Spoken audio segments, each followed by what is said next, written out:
From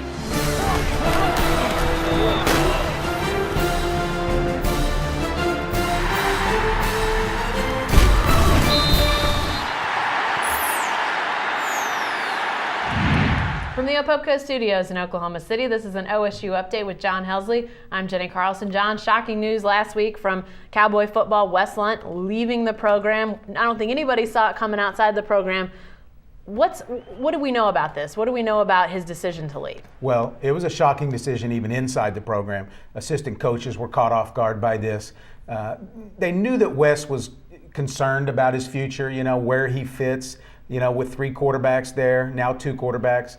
So they knew that was sort of on the burner, but they didn't expect him to leave and transfer. So it caught everybody by surprise.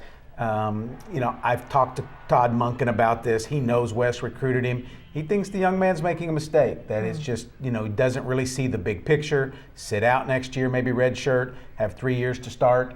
But he's going to have to sit out now next year somewhere else with a lot less known quantities around him. Well, before we talk about where he might end up, does this in any way give a nod towards maybe a slight change in the offense?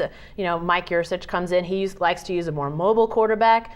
Is there some thought that maybe they're going to be looking at more of the dual threat guys now instead of a traditional passer like Lunt is? I think that's something that we're going to really have to monitor. And we didn't see a lot of it in the spring game because they probably didn't want to show it to us in the spring game.